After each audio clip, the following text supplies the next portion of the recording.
안녕하세요. 핵심 뉴스만 전해드리는 지인입니다. 구독과 좋아요는 제작자에게 큰 힘이 됩니다.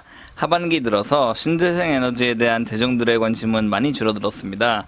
현재는 2차 전지에 대한 성장성, 그리고 반도체 산업에 대한 폭락 등이 가장 화두가 되고 있으며 신재생 에너지에 대한 관심은 많이 줄었습니다.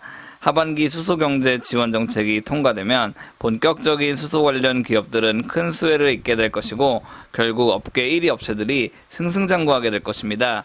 그리고 9월 상장을 앞두고 있는 일진아이솔루스에 대해서도 알아보겠습니다. 추상적인 계획이 아닌 이미 업계 1위의 회사가 성장하는 것이기 때문에 이에 대해 주목해 볼 만합니다. 그럼 시작하겠습니다.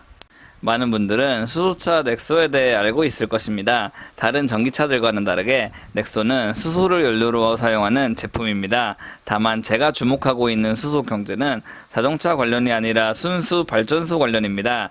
아직까지 배터리 전기차 시대도 오지 않았는데 수소 전기차 시대는 더욱 오지 않고 있습니다. 이와는 다르게 여러 지자체들은 앞다퉈 수소 발전소 조성에 앞장서고 있습니다. 수소 발전소에 대한 효율성이 이미 입증됐기 때문입니다. KDB 미래전략연구소의 보고서를 보겠습니다. 이 보고서 또한 수소 발전은 효율이 높고 가장 최선의 친환경 발전이기 때문에 충분히 발전소 건설이 확대될 것으로 전망하고 있습니다.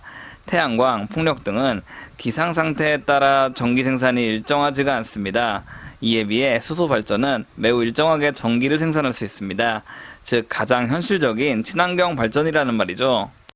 많은 분들이 잘 모르고 있는 부분이 있는데 장기적으로 수소 경제를 추진하고 있는 국가는 미국, 한국, 일본밖에 없습니다. 미국에서는 퓨얼셀 에너지와 블룸 에너지가 활약하고 있으며 국내에서는 두산 퓨얼셀이 압도적으로 수소 발전소 점유율 1위를 기록하고 있습니다.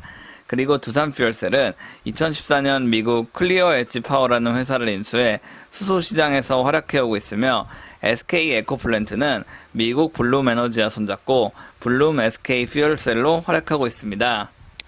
관련 시장을 살펴보자면 블룸 에너지가 51%를 차지해 세계 1위를 차지하고 있고 2등은 두산 퓨얼셀로 34%를 차지하고 있습니다. 그리고 3위는 퓨얼셀 에너지입니다. 이 통계는 글로벌 발전용 연료전지 시장 점유율입니다. 즉 미국 외에 한국 기업이 실질적으로 수소 시장에서 크게 앞서 나가고 있다는 말입니다. 이번엔 하반기 HPS 제도가 어떤 것인지 알아보겠습니다. 최근까지 RPS 제도에 수소 발전과 태양광 발전이 모두 포함되어 있었습니다. 그런데 이제 앞으로는 RPS 제도에서 수소 발전이 분리돼 HPS 제도로 운영되게 됩니다. 즉 하반기 HPS 제도가 본격화된다는 것은 정부가 이제 본격적으로 수소 산업을 육성하겠다는 것으로 볼 수 있습니다. 이번엔 두산 퓨얼셀의 향후 실적을 살펴보겠습니다. HPS가 도입되게 된다면 글로벌 2위이자 국내 1위 기업인 두산 퓨얼셀이 크게 수혜를 볼 것입니다. 두산 퓨얼셀의 매출은 올해 5,160억 원이 예상되며 2022년 7,730억 원, 2030년 1조 1,980억 원으로 급격하게 성장할 것입니다.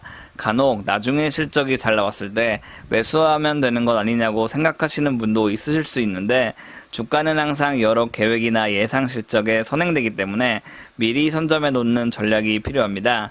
즉 HPS 제도가 통과되는 순간 두산 퓨얼셀의 미래는 밝아진 것이고 급격한 매수세가 쏠리면서 주가도 상향할 것으로 예상됩니다. 이번엔 일진아이솔루스에 대해 알아보겠습니다. 일진아이솔루스는 9월 3일 상장을 앞두고 있으며 수소탱크를 생산하는 기업입니다. 제가 앞서 말했듯이 한국은 미국에 이어 글로벌 넘버 2 수소 강국입니다. 그리고 이 SK증권 리포트에서도 확인할 수 있듯이 일진아이솔루스는 글로벌 넘버1 수소 저장 용기 전문 기업이기도 합니다. 비중은 크지 않으나 글로벌 넘버1 수소차 기업 현대차에 넥소용 수소탱크를 전량 공급하고 있습니다. 차량용 수소탱크는 일진아이솔루스와 도요타 자동차 단 2개사만 생산할 수 있습니다.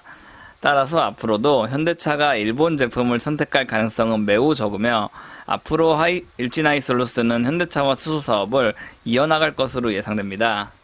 이번에는 지역 매출 비중과 글로벌 수소탱크 시장을 살펴보겠습니다. 현재 일진아이솔루스는 대한민국에서 대부분의 매출을 확보하고 있고 글로벌 수소용기 시장이 커짐에 따라 자동차용 수소탱크 사업이 큰 수혜를 입을 것이라고 전망됩니다. 이에 더해 튜브 트레일러 시장에서의 성장도 기대되는 상황입니다. 그리고 한국에서만 활약하고 있다는 사실은 향후 미국 시장으로 진출 가능성도 있다고 볼 수 있습니다.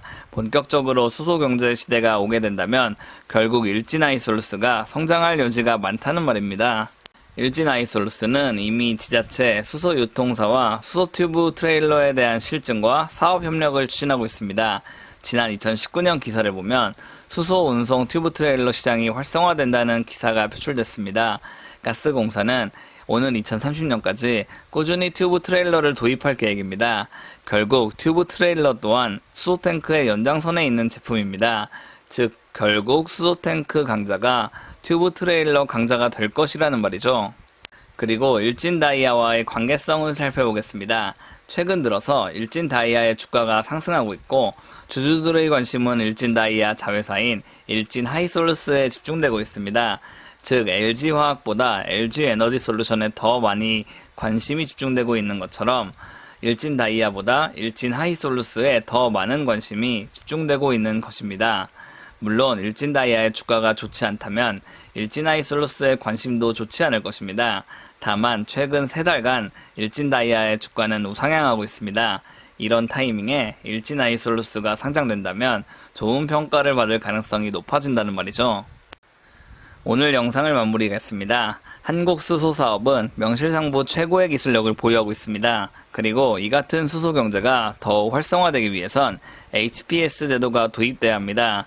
HPS 제도가 도입되면 결국 수소연료 발전소 분야 1위 두산퓨얼셀과 수소탱크 분야 1위 일진하이솔루스가 더욱 성장하게 될 것은 분명해 보입니다. 게다가 7월 초 전해철 행안부 장관은 일진하이솔루스를 직접 방문해 정부가 꾸준히 지원하겠다는 사실을 밝혔습니다.